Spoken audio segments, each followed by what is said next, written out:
Welcome back. Still here with us is Colliers' Shaman Chellaram. Shaman, thank you for staying with us. We were talking about the hotel market and low to high end hotels here in Hong Kong, but I did want to bring up the issue of new entrants because Hong Kong has notoriously a very tough hotel sector to crack into. So how are new entrants going to be gauging this post-pandemic market now? What are some key points that they might be looking to tap into in order to see some growth, at least in the next few years?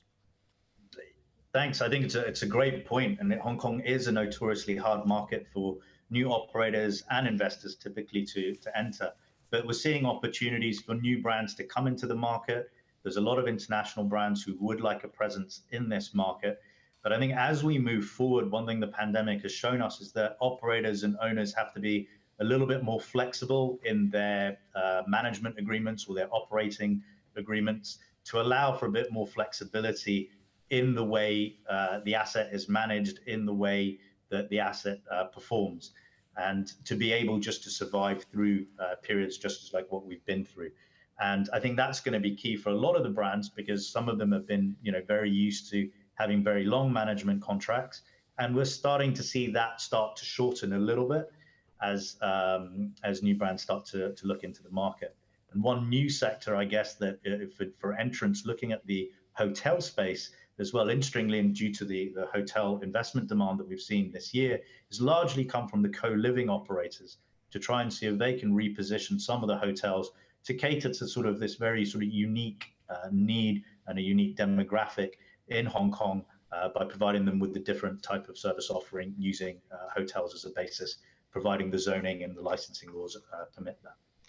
And speaking of these co-living arrangements that they have, is this specifically catered to these new entrants, or are these designed keeping in mind these big, large-scale hotels that are already operating here in Hong Kong? You're seeing a mixture. So it's more probably on the investment side as to where you can find value and then reposition or add value on a specific asset to be able then to be used as a hotel stroke, a sort of co-living type offering to service a short-term residential accommodation need. So we are seeing that driven by some of the existing players in the market, and there are some new players in the market starting to look at that, both traditional hotel operators and some other co-living type operators as well. You mentioned investors as well, a short while ago, and how they might be looking at the opportunities here in Hong Kong. And something in particular that you've mentioned in the report is that they might see, a counter-cyclical entry point in order to be able to capture future demand here in Hong Kong. Walk our viewers through what exactly you mean by that. Sure. I think in any market when there's a down cycle, obviously certain investors have to be very guarded and very conservative. Other investors will see it as a possible buying opportunity. The challenge that we've had in the Hong Kong market is that there's still a very big gap, actually, between a buyer's expectation and a seller's expectation. And we haven't seen prices drop that much. We have seen some transactions at a discount maybe from the original asking prices. But when you come back and assess that at a market level, typically those transactions are taking place at around the market price or thereabouts. And so there is that sort of dichotomy or that challenge, really, I should say, between buyers and sellers at the moment in the way they view the market. And those taking a longer term view and from a counter-cyclical perspective, we'll see this as maybe a unique opportunity, not necessarily on pricing per se, but more in terms of actually creating a presence in the market itself. You also mentioned in the report that the willingness of financial institutions to underwrite and accept any risk of liability, is a problem that the sector is facing right now. It doesn't help that banks don't seem to be all that keen on financing hotel assets as well. So do you see any light at the end of the tunnel in terms of seeking more solid financing, especially if there's new entrants trying to break into the market? The market is cyclical, right? So it will take time. Banks obviously are likely to be conservative at this time. So what we're seeing is a lot of operators and investors looking at JVs, looking at partnerships. How can they come together to work together on the underwriting and the forecasting of the asset, right? No one at the moment knows when Hong Kong will fully open. We're optimistic that the new border reopening will give us some respite, at least as we look towards sort of the middle of next year. But that's still going to take time. So it's really key about the key thing is really finding the right partners who can underwrite together, and then find maybe third-party partners either willing to come in on the funding side, or as I mentioned on the operational side. There's also something that you do bring up in the report is that hotels and companies bankrolling them will run into a dilemma of price per square feet versus price per key. Explain that dilemma to us. Yeah, sure. So this is more a dilemma faced by the investors. So traditional Hong Kong investors have always looked at the market, and when we have conversations, we're always looking at, oh, what's the price per square foot of this building or of this residential unit or of this site? And that's always a good metric to use. And in the hotel world, we also use a different metric called price per key. So when we use price per key, for those who don't know, that means price per room, essentially. And with the price per room, you sometimes may get a low price per room, or sorry, let me rephrase that. You might have a very high price per room, but the price per square foot basis actually looks quite attractive. So we had this on an acquisition last year, where there was an acquisition of a 40-room hotel, and the price per square foot looked very attractive at just under sort of $11,500 a square foot, but the price per key looked very high at almost 7, 8, 9, 10 million plus Hong Kong dollars per key. So when we look at this and we start to analyze this, it really comes down to the basic fundamentals of what is the best use for the property and how much revenue you can derive. And if you do have a number of keys, then how much revenue you can derive from those rooms. Is there an opportunity to reposition those rooms, maybe add more keys or increase the size of the keys in the future, hope of getting a higher average daily rate, ADR, as we call it in the hotel world. So there's really that dichotomy, again, as I mentioned earlier, between price per square foot and price per key. And that is a challenge that the market faces. But I think the Hong Kong investors are very clear on this and have quite a good steer on it.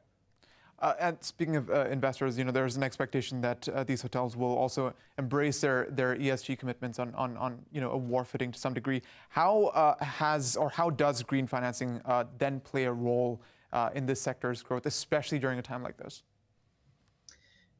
I think it's challenging, but what we see from all the hotel groups, especially the larger hotel groups, both operators, developers, and owners, is that ESG is a huge integral part of their business. And so it's not something you can just sort of switch off and switch on. Most of them have long-term plans, whether it's 5, 10-year plans across what they're looking to do. And so, yes, the pandemic has been challenging. An example, if we look at it, is sort of single-use plastic, where you have the dilemma where a lot of hotels are trying to reduce the amount of single-use plastic, but at the same time, due to COVID, you're getting a lot of people ordering food in, and that comes with cutlery wrapped in plastic. So we are seeing these challenges on an operating level, and you can't run away from those challenges.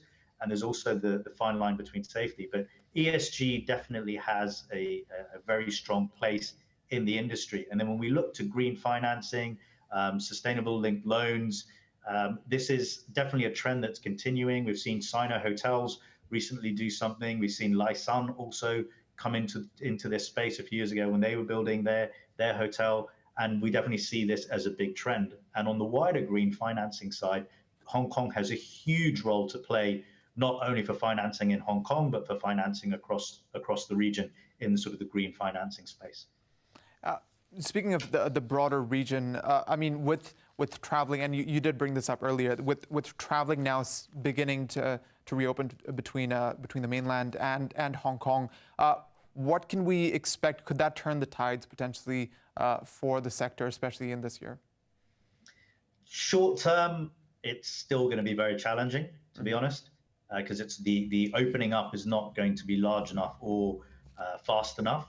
But as the sector starts to recover a little bit more, then we're hopeful that the border opening and the amount of people coming across can be accelerated in a safe way. I mean, obviously, Hong Kong has one of the most stringent pandemic requirements, and people's Christmas holidays are a bit all over the place as a result.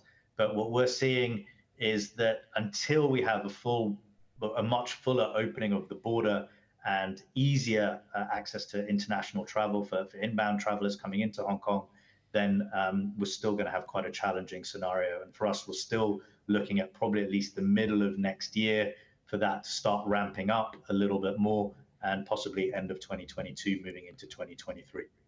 And is there any kind of dent that a shorter quarantine period could put on the industry, or is that being too hopeful? I think if quarantine across the board was either home quarantine or a 1 week quarantine, then we'd see a lot more travelers returning to Hong Kong much quicker. I think 1 week is doable, but I think especially if you're a family traveling and you're 3 weeks in a small hotel room, and we mustn't forget that the cost of quarantine is also very high.